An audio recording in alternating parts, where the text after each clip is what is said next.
Hey everybody, welcome to another GalaxyCon Live where we are bringing the convention experience into your home. And today we will be joined by the English voice cast of My Hero Academia. And since this is a Q&A, I urge every one of you watching right now to come up with whatever questions you may have. So now is your time, start typing them in. And also I want to remind you, there are still opportunities available to purchase group chats, one-on-one chats, and personalized autographs. So in order to do that, all you have to do is visit GalaxyCon.com. So I think without any further ado, we are ready to begin. So let's bring to the stream first. She is Mirko Anaris Quinones. Hello, hello. Hi, how are you? I am great. How are you? I'm fantastic. And if I'm correct, is this your first virtual experience for GalaxyCon? It is. Awesome. Well, we are so happy to have you here, Anaris. We're going to bring up next. She is the voice of Kami Utsushimi. It is Brittany Karbowski. Hello. Hey, Brittany, how are you? I'm great. It's a wonderful day. Yes, it's even more wonderful now that you're joining us. And up next, we have the voice of Tanya Ida. It is J. Michael Tatum. Hello. Hey, how you doing? I'm good. It's good to see all of you. Awesome. We're so happy to have you here. This is so awesome. Up next, we have the voice of Mezzo Shoji. It is Ian Sinclair. Hey guys, how's it going? Hey Ian, how are you? I'm great. I'm really glad to be here. Awesome. And to round out this panel, he is, of course, the voice of Deku. It is Justin Breiner. Hey everyone, pleasure to be here. Hi. How you doing, Justin? I am doing great. It's the weekend. I'm being Brady Bunched by good pals, so hope you're better. Well, thank you guys so much. And Anaris, thank you for joining us for the first time. And the rest of you, thank you guys so much for coming back. We've had so much fun during these virtual experiences. And I'm already being told we're getting so many questions. So I guess I'll ask a few and then we're going to jump to some from the fans. So my first question for all of you is, if your character from My Hero Academia had the opportunity to compete on any reality show, what show would it be and would they win? Do we have any takers? J. Michael, what are you thinking? I'm just having a really good time trying to imagine Tenya on the Great British Bake Off. I mean, it would be hilarious. I don't know. He seems like tailor-made mentally for baking because you have to get all the measurements just right.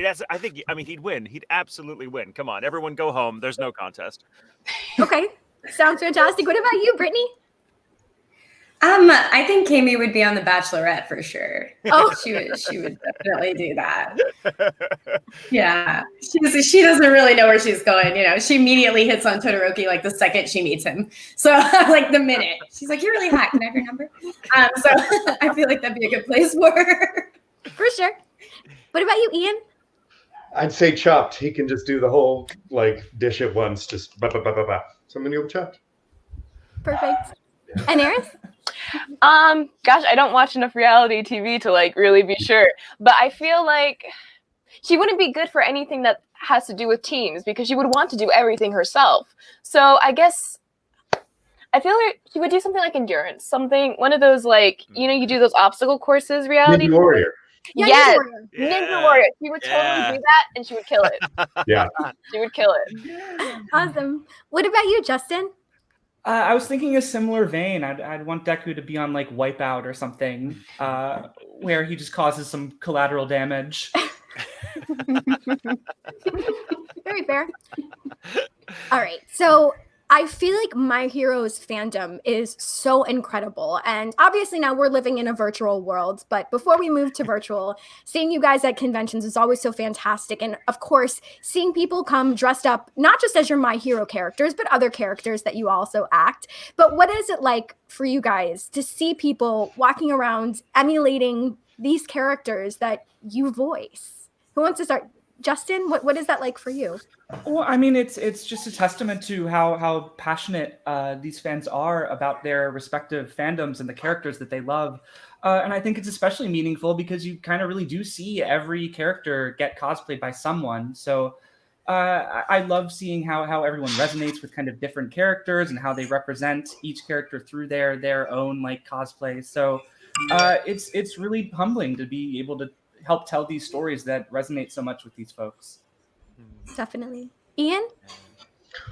Oh, honestly, I've never met a shoji, but that's a really hard one to do. So I don't blame them. But it's other shows. I've had some really great experiences meeting people as Brooke and Dandy and stuff like that. Yeah, it's really cool. Awesome. And Eris? I've never had the honor of getting to see someone cosplay a character that I voice in person, but getting to see all the Mirko cosplays and Nessa cosplays online, I love seeing everyone's unique interpretation. Everyone brings their own flavor to a cosplay. It's not so much about looking exactly like the character. It's about being you and being yourself through the character. And I love seeing that so much. So I just adore it. It is like the best. It is art. 10 out of 10. Awesome. Brittany? I feel like even at concept, even if it's not anime cosplay, when you're just walking through the hallways, it's just like, oh my gosh, this is so cool. Oh, this is so good. Ah, look at the wings. And I'm always kind of like shiny. I think the coolest part is seeing like spin-offs of like at Holiday Mitsuri, there was a Kami, but she was a Christmas Kami. So it was like a red bodysuit instead and had like Santa white on the boots. And it was just one of the coolest things, like to see the spin-offs or like maybe your character cosplayed, but like crossplay or I think we might have lost audio from Brittany. interpretations. There we go. Oh, there she is. All right. And J. Michael, what about you?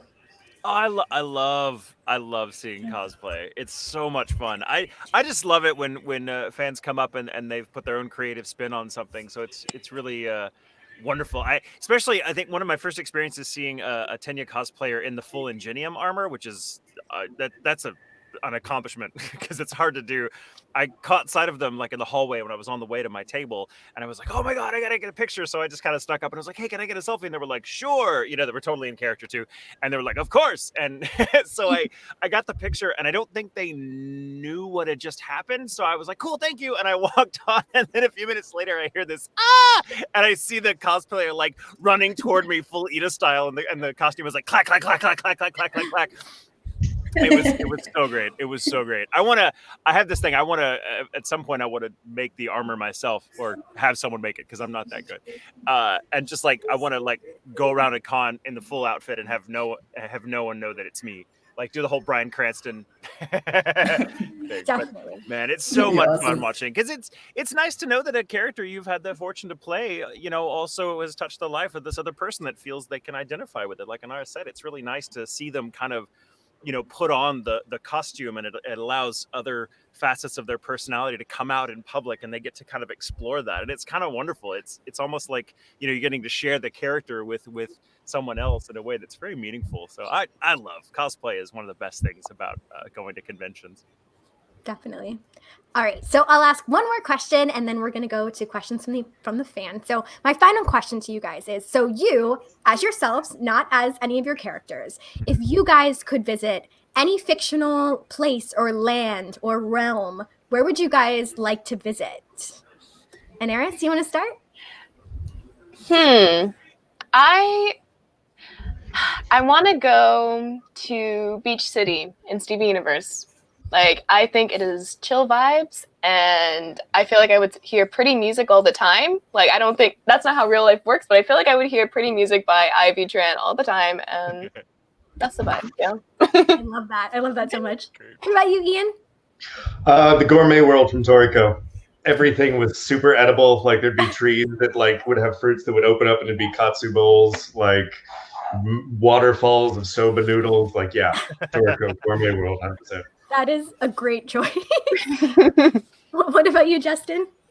I'd be down to go to the One Piece world, I guess, the Grand Line, I'm a big fan of pirates. I'm a big fan of One Piece. As long as I have a cool power, then I would love to be there. Awesome. Jay, Michael? The Attack on Titan world. I'm kidding. I feel like we're living in that world. Imaginary. I think I'm gonna cheat. I'm gonna pick one of my favorite things, and because it allows me to go anywhere. I choose the TARDIS from Doctor Who. That's gonna be my getaway, because then I can go anywhere. I can go to the Steven Universe. I can go to beach. I can go to this. I'm like, cool. Everyone jump in. We're gonna go to 2015. Right. And Brittany? I think I would want to be like in Middle Earth, I think, or like a Harry Potter type environment where I could use magic, because I think that would be really cool. I don't know. I just would like to live there. Same. All right. So right now we're going to take some questions from the fans. So we're going to roll the very first question, and here it is. And it is from Bakujo Lover. So what qualities do you share with your character? J. Michael, do you want to go first? All of them except for his quirk. Tenya is he's very A-type personality. He's very anxious for all his ducks to be in a row, and that is very, very much me. And he's also wants to make sure everyone's doing the thing that they're supposed to be doing. Are we cool? We cool? Okay, sure. It's totally my personality. It's like I've said it before, but it bears repeating. Me playing Tenya is not exactly inspired casting on Colleen's part. All right. Brittany? I would say that I share with Kami that we're both bubbly. And that maybe we both just talk without thinking about what we're going to say. And then we, because she's always like, any news? Like, and it's like, oh, I didn't speak English when I spoke that last time. So I totally share that with her. Yeah. Awesome. And Eris? Mirko is a very different character from me, for sure. She's so different from me, but I think we share probably the same kind of reckless personality where, we might act before thinking a little bit. I can get like that, not all the time, but sometimes. So that's probably the number one thing I share with her. All right. Ian? I, too, was the awkward tall kid in high school. Maybe that. Okie dokie. And Justin? I think we both share a sort of nervous energy, but I also think that I share his sort of like single-mindedness and passion as far as achieving goals and personal dreams and stuff. So a little good, little bad. The good with the bad. Alrighty, that was a great first question, and here is the next one. This is from Emily Schoen. What song would best represent your character? Ooh. Brittany, do you want to start this one? Oh, I have no idea. I'm trying to think about that one. All right, we can circle back to if anyone has an answer. And Eris? A song I listen to a lot whenever I'm trying to channel Mirko is Savage. Specifically the Beyonce remix. I really love that remix so much. So that is my song that I associate with Mirko. I love that. Now I get to think that whenever I watch your character. Good song. Anyone else? Ian? No idea. Okay. It's okay to not have an answer. I mean, this is a think piece. It's a think piece. That's a tough question. There is a piece of music. It's not a song, but there's a piece of music by a composer named John Adams, and it's called Fearful Symmetries. And if you can listen to it on Spotify or whatever, and it's I don't know, just hearing it, it's got a very driving rhythm, but it's also kind of silly and goofy. Like, it's a really fun piece, and it makes me think of Tenya a lot. In fact, when I was kind of developing my relationship to the character, I listened to that piece a lot, and so I'd have it playing in the car, on the way to the studio, and it just kind of got me in the Tenya mood, because it just seems to be, it just has his energy. Awesome. Brittany, did you think of one? Yeah, I did. Britney Spears, Oops, I Did It Again. That's her song. That's her song.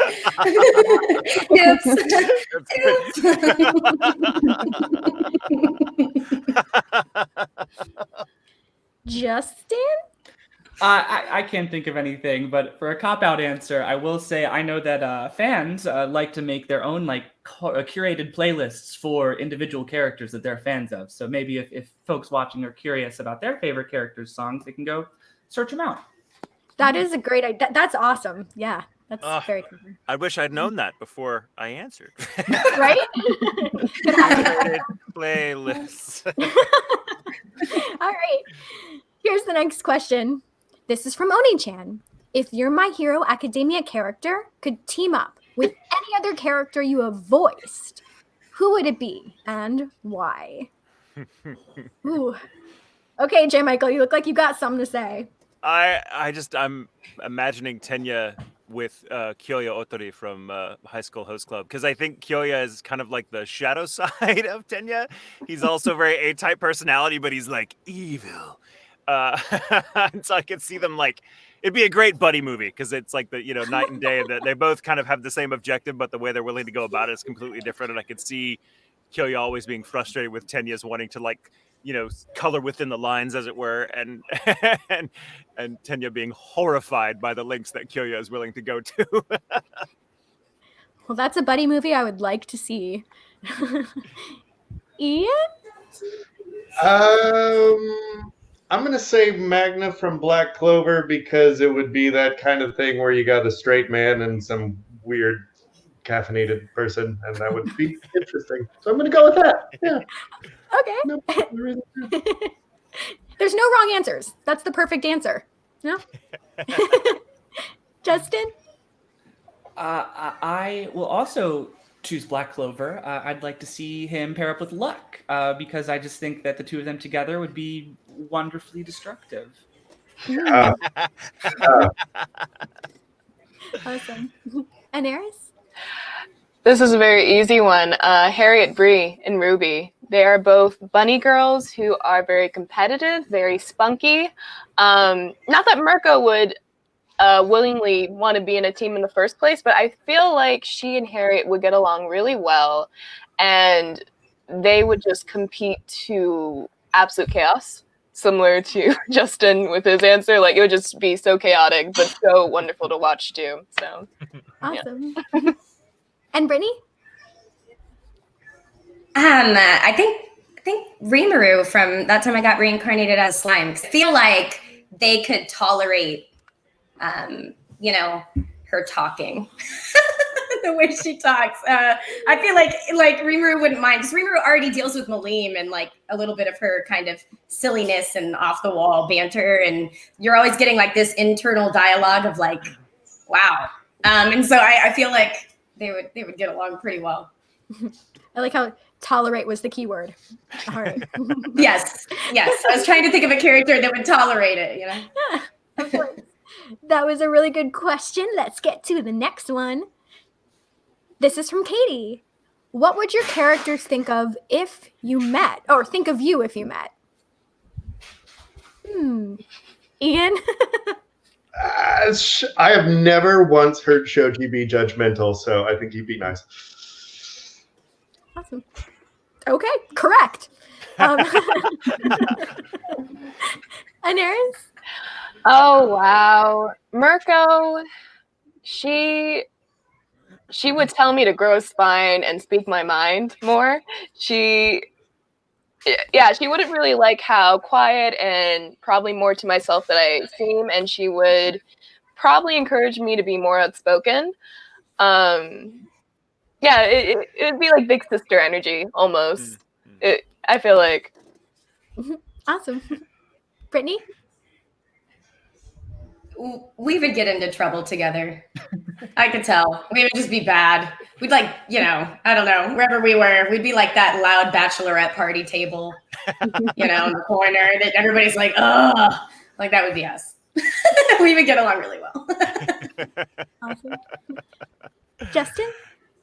I don't have any superpowers personally, so I don't think you'd be especially interested, but I'm sure that we could bond over something like comic books. I don't know. Very fair. J. Michael? I'm pretty sure Tenya would find something wrong like the way I was dressed or something. Like I feel like he'd come through my kitchen and be like, "Oh no, you have too many plugs in that outlet," or something. Like he would find all the things I'm doing wrong, and then but we'd slowly like warm up to each other. I think. I hope. I still think I don't think I'd meet his exacting standards though. Too many plugs in the outlet. Interesting. All right. Here's the next question. This is from Andrew. Have you ever pulled inspiration from another celebrity or someone you knew when developing a voice? This is a good question. I rip off Ian all the time. Oh, do you? I've used Tatum's voice in multiple shows. It's a thing we do. Yeah, Ian and I trade voices a lot. We're like, you want to both like you go for that character, I'll go for this character. And then, use my voice, I'll use your. Awesome, cool. Yeah, it's happened. But do you give him credit at least? I don't give him credit. No. I take full like that's me. Yeah, no. People think it's me, and I just it's come on. It's Yeah, because then we'd have to do it for each. I want him to be able to take credit for my voice, and he can take. Exactly. No, but honestly, I think a lot of us do use celebrities, old other characters, because when it comes out of our voices, it sounds so different that nobody can really tell. Some of my favorite stuff that I've done in the last few years has been me ripping off a 90s comedy that I really liked. I really like one of the guys in it, and I put it in that. I put it in Borderlands, put it in a bunch of other shows, and nobody has any idea what I'm doing with that, but I know. And so I get some like credit for like, ooh, look, that's creative. Nah. I'm not going to say what it is, because then you'll know. Oh, okay. I like the stance. Justin? Oh, sure. Often. I will do a bad Matt Berry impression whenever I'm given a chance. But yeah, like I find inspiration from a lot of actors, celebrities, just like movies I watch, stuff like that. So all the time in subtle ways. And I'm not a very good like impressionist by any means, but as far as like delivery, vocal style, unexpected sort of little nuances, I try to take as many of those as I can. Awesome. Brittany?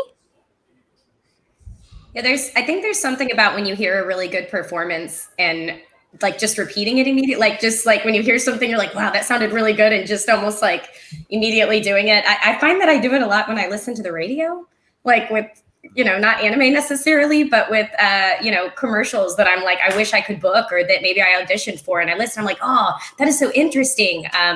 Or, something like that. So I'll turn up the radio commercials and kind of just say them loudly and repeat them, kind of chase them, so I can kind of get practice on that, because I'd like to put more of that stuff. So I think as an actor, you should always be learning and adapting and, pretty much putting as many tools as you can in your toolbox to kind of reference later. Awesome. And Eris? Yeah, I'm definitely not an impressionist by any means, but at the same time, I love drawing inspiration from other performances as well. Sometimes I'll hear really interesting voices, right, from certain characters in animated shows, and I'll be like, oh, that's an interesting voice, and then I'll try and emulate it. And even though I can't get the exact sound, if I come across a character that I feel reminds me of that character, I might try to emulate that, or, implement some of that performance or vocal quality into, what I'm recording. But I haven't really done any, impressions or anything for characters that I've booked. It's mostly just been my voice. So, it's definitely something I do sometimes. So. That's awesome. And I really liked your answers for this question, because I feel like, and I'm sure you guys get asked it all the time about people maybe trying to break into the acting and voice acting industry. And I feel like hearing this advice could be applied to that, where you can tell them, you can try to emulate voices and, tweak them to become your own. Maybe is a good way to start, creating your own voices. Is that fair to say? Oh, absolutely. Oh, yeah. Yeah. I think it helps you master your own natural voice as well. I think that's the first thing you want to master, your voice, your natural voice, and then, start to develop other voices. But I feel like if you draw inspiration from other people, it can help you discover yourself. So there's nothing wrong with it. Yeah. Awesome. All right, guys. I would add to that. Sorry, I just wanted to add. Oh, no, go right ahead. That, for people that are kind of, especially young people that are trying to kind of discover their instrument, as it were, it's important. Mimicry is a great tool, but I would advise everyone to avoid trying to like gravitate toward voices you hear that sound like your own.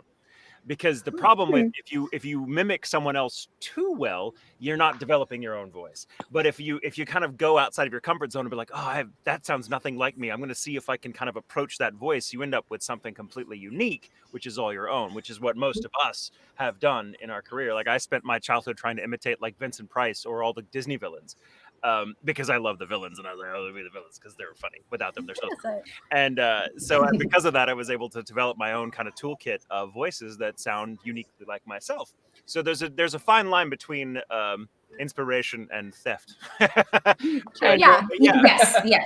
Mimicry. You can always mimic with an ear towards trying to develop your own voice rather than, like Anera said, it's more about kind of testing and kind of discovering your own limits.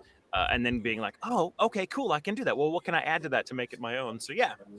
So mimicry is great. It's really fun, so long as mimicry isn't the final product. For example, the Matt Berry stuff. Yeah. Justin and I both like doing Matt Berry impressions. I have used the depth that I've learned to control through that impression to do a completely other type of voice that now is in like Dr. Stone. Like that's. The root starts somewhere, but then you're like, oh, now I know how to do low. Oh, yeah, that's fun. Awesome. All right, guys. Here is the next question. This is from Jamie. What fandoms did you grow up enjoying or inspired by that may have led you into your life as an actor? Let's see. Justin, do you want to start this one? Sure. I mean, all sorts. I was really into cartoons as a child, so like Disney, especially like Cartoon Network, Nickelodeon, that sort of thing. Was very inspiring as just a kid, and hearing all these like crazy voices, and then eventually being able to spot like, hey, this actor of this voice sounds remarkably similar to this other show that I watch. What's going on here? And that was sort of a fun jumping off point. Video games, of course, anything that got the imagination going, really, I was into. Awesome. And Eris? I was all over the place growing up because I got into voice acting when I was 12. I was very young. So, anime, video games. One of my favorite anime dubs is Fullmetal Alchemist, like the 2003 version. I love that dub so much, and that was like a big inspiration for me, I think. So, gosh, it's like literally all over the place. Like everything within the past 10 years was like an inspiration to me personally. Awesome. Ian? A lot of the same stuff as Justin. Big comic book fan. I loved I think some of my favorite stuff to watch when I was a kid was Batman animated series, Spider-Man animated series, X-Men animated series. Those were some of my favorite. Watched a lot of Dragon Ball, played a lot of video games. Big Simpsons fan, like real hardcore Simpsons fan. I don't know. Most of my favorite shows throughout the years have all been animated. And like when I was a kid, I remember like one of the naughty things that I loved was South Park, because like you couldn't even talk about that in school. But like me and my friends were like, oh my gosh, the South Park thing, it's insane. It's and I actually had to go to cons to get bootlegs, which is bad. Don't do that. It is bad. It is bad. 30 years ago. I went to anime cons. I went to a lot of sci-fi cons. And so this was just, I was heading in this direction. It was meant to be serendipitous. Jay, Michael? One of my earliest and longest lived fandoms has been Doctor Who, which I mentioned earlier, because I grew up watching the old Who that used to come over on PBS, which was quite a viewing experience. And at the time, I think in retrospect, rather, it really inspired me because, old Who was a very different beast than new Who. Like they didn't have the budget that they have now. So the actors really had to act around the limited sets and costumes, and yet I would watch these actors, these classically trained actors with wonderful presence and voices and stuff, and they'd come on and they'd play these outlandish characters, aliens and villains and immortals and all this, and they would completely sell you on the reality of this wobbly set and these paper mache monsters. And so it was really fun watching these actors get swept away so much in the story that as an audience member, even as a kid, and kids are very, very shrewd audience members. They see when something looks cheap or off. They're like, what's that on? But they don't suspend contrary to popular belief, children watching a show do not suspend disbelief nearly as much as adults are able to, because kids, like, they spot it. So you really have to, as an actor working on something like Old Who, you had to really sell kids on the story and the reality of it. And you had all these things working against you, I imagine, as an actor, like the wobbly set and the lack of 2 cameras or whatever. And yet watching these actors really get just so swept up and just having a ball. I mean, they were transported by what they were doing. And I was like, I want to do that. And the fandom for Doctor Who, I think, was really attracted or drawn to the show because it felt like something that looked like a lot of fun to do, to be part of, rather than just watch and be like, oh, this is really cool, I like the story. But also, hey, why don't I get some friends together and make like my own little Who video in the garage using like this TARDIS that I just made out of boxes and stuff. And it was totally legit. So that was my first experience of a kind of interactive fandom. And I was like, man, this is awesome. I'm hooked. And it's still very much that way, but it's been that way for me for as long as I can remember. Because I mean, it was just, I could gush about Who all day. So, sorry, I could hijack the panel and be like, let's talk about Doctor Who for like an hour. Are we good? Well, am I allowed to ask if you have a favorite Doctor? Oh, I knew it. Sorry. I have several, but I think my go-to answer, I have 2 favorite Doctors. 4, who was my first Doctor, Tom Baker, who was just, I mean, wonderful, absolutely wonderful. And in an interview, he said that it was just him playing Tom. So it was really nice he's like, it's just me being me. So it's great. There's no acting involved. And all these people love the Doctor and they really loved me. And I was like, you really are like that, which was inspiring. But I also love Pat Troughton, who was the second Doctor. He was the first Doctor that had to sell an audience on the idea that a different actor could take up the role, not just take up the mantle, but then completely change it, which was not an easy sell. And the fact that he pulled it off is the reason we're still talking about Doctor Who now. So I think Pat probably gets the prize for me. Whew. Alrighty. I think we need a spin-off stream where it's just you talking about all things Doctor Who. Oh man. I'll get my fez and my bow tie. Done. Love it. All right, Brittany, do you have any fandoms that you enjoyed growing up? I used to watch Wizard of Oz like all the time when I was a kid. And I would like drag around this yellow broken heating blanket and try to shove my golden retriever into a basket. Like, you're Toto.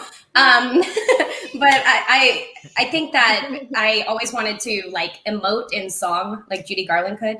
And even in college, like my entire dorm room was decorated in Judy Garland. And I believe that me wanting to sing like her eventually led me to theater and wanting to like bust out into song on stage, which is how I ended up here. So I think it has a lot to do with Wizard of Oz. Awesome.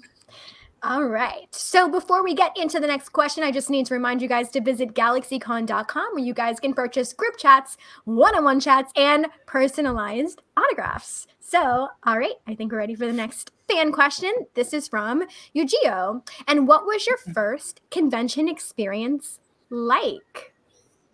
Ooh, Brittany, do you want to start this one? It was my first convention that I went to. I just went and attended a convention, and it was in Houston. And I only went for like half a day, and I watched some of my friends that I knew on some panels.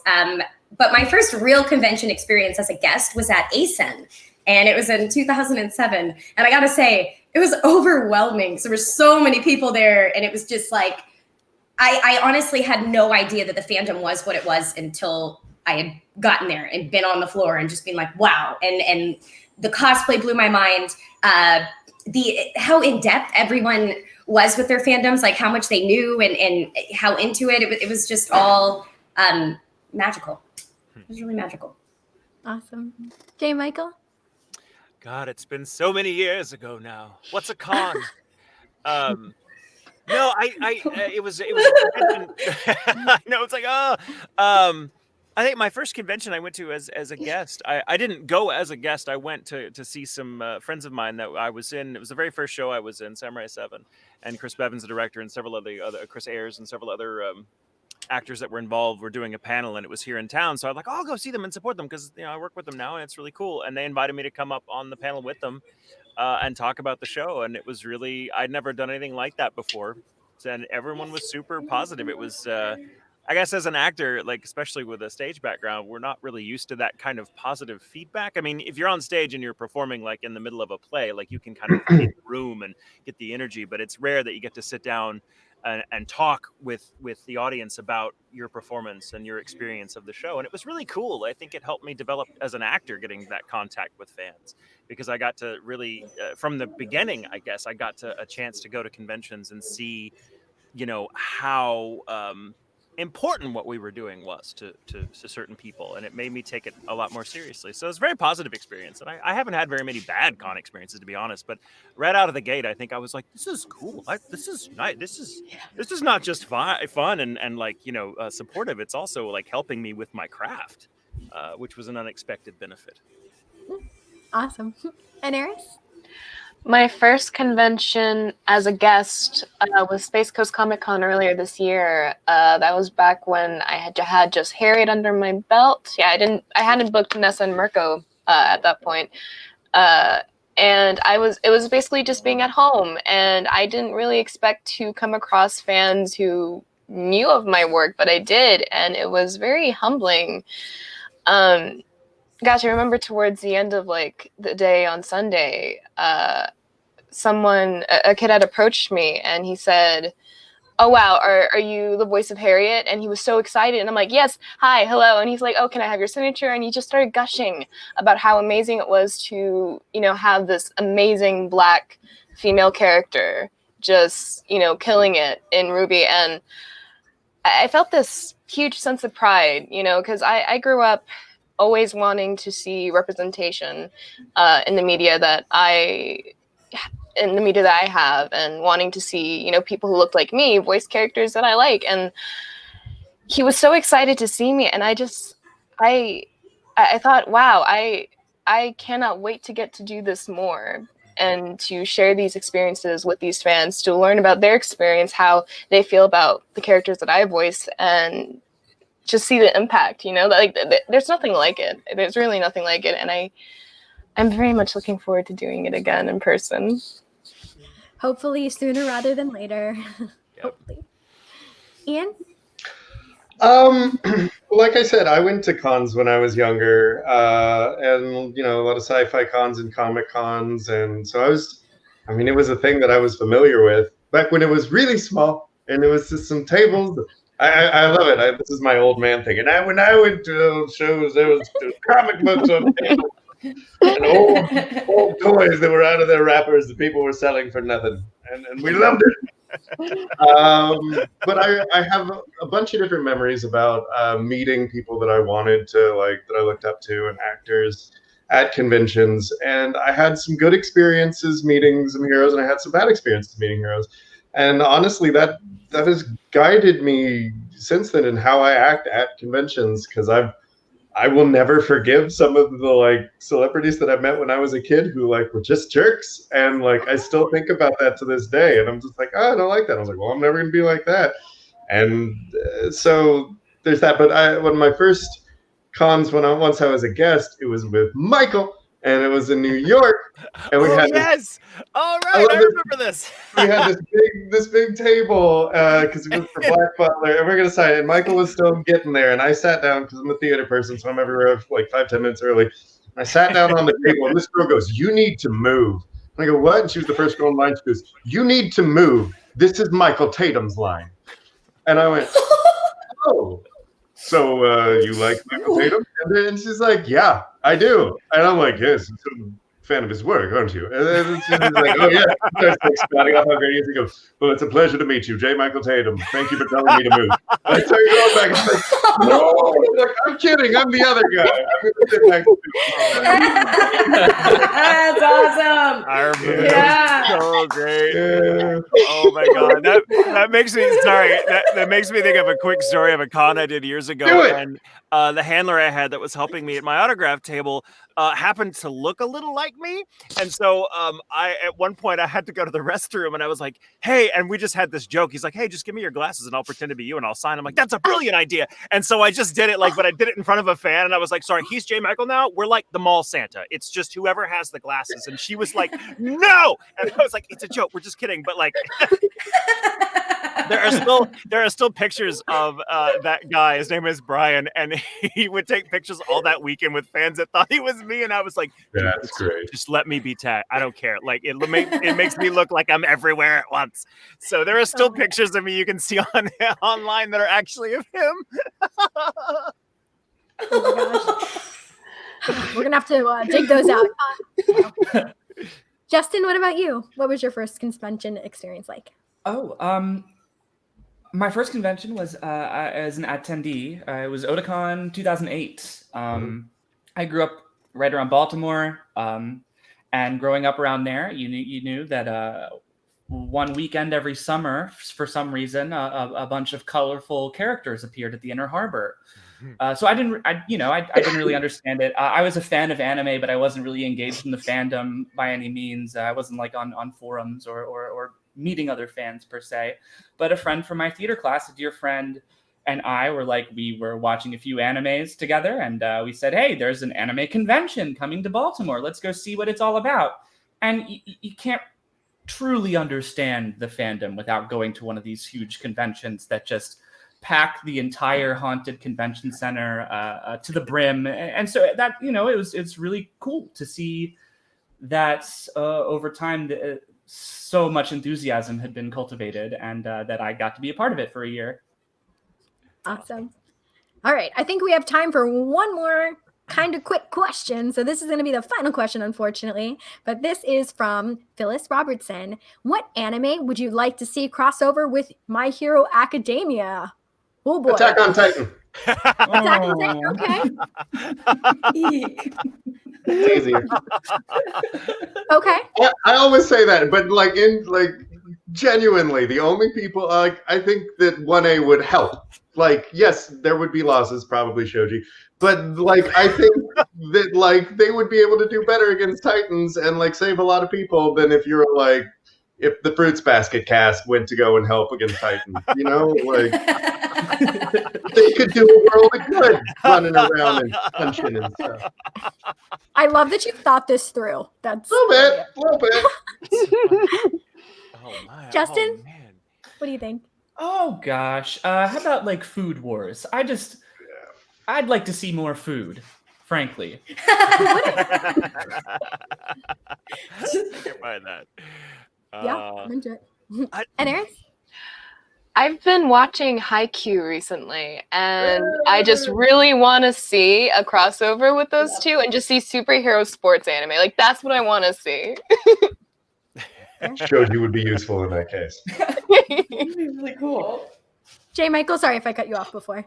Oh, no, you're fine. I'm trying to think. There's so many options. I think it'd be really funny to see a My Hero and Oran crossover, just like a My Hero host club. Would be hilarious.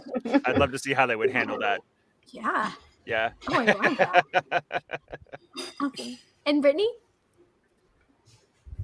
I'd like to see a My Hero and Soul Eater crossover. I feel like that would be really interesting. Yeah. Awesome. These are all really good. I love it. All right. So with the few moments that we have left, do you guys want to leave us with any final thoughts, or is there any upcoming projects that you're able to tell us fans about? Anyone want to go first? And I don't really have any upcoming projects, but thank you so much for sitting in on this panel. You guys are amazing. It's really so amazing to see everyone's love and passion, especially now during everything going on Twitter and other social medias. And I really appreciate you guys just being here and supporting us as best as you can. So thank you. Thank you. Brittany? Yeah, that was really well said. Thank you for having me here. I've got some projects there. If you want to check them out on Twitter, they'll be on there. they're a little risque.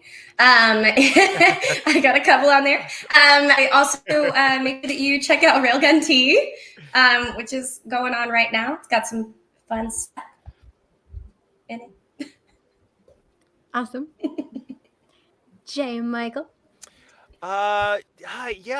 There's I'm always trying to work, so there's all sorts of stuff, but nothing we can talk about. I do a podcast with Jamie Markey. It's all about like paranormal stuff, and it's us being really raunchy and funny. So please give it a listen if you like. It's called Ghoul Intentions. We drop episodes every Tuesday night, and Friday. So, but that's the big kind of ongoing thing. And just to kind of piggyback off what Anera said, thank you guys. It's really, really rewarding to be part of a fandom that's so positive and so involved, and that really seems to take the lesson of that show to heart and try to be heroes themselves. So thank you for letting us be part of it with you. Thank you. Ian? I can't talk about half of what I'm doing. The rest of it's all streaming on Funimation now. Past that, wear a mask. Very Yes. Yes. Shoji wears a mask. Be like Shoji. It's very heroic. It is. Mm-hmm. Justin? Just very humbled to be here and grateful to have spent time talking with y'all today. I'm just glad to have been socializing a little bit. Yeah. And this has definitely been a good way to, all of us to come together no matter where we are. We're able to stay home. We're able to chat with some of our, favorite fandoms. And we really appreciate you guys giving us your time. Like this means the world to us. And I hope that you guys know that. Thank you. It's my pleasure. Thank you. All right. Thank you. So before we wrap this up, I just want to remind everybody to visit GalaxyCon.com because there's still time to get those personalized autographs. And make sure you guys check out our events next weekend. We have Jessica Jones, Bones. Oh, J. Michael, you're going to like this one. We have some Doctor Who companions. So remember, check that out. We have Will Wheaton and we have Rosario 2 Vampire. So from all of us here at GalaxyCon, thank you guys so much. And we will see you guys real soon. Thank you guys so much again. Thank you.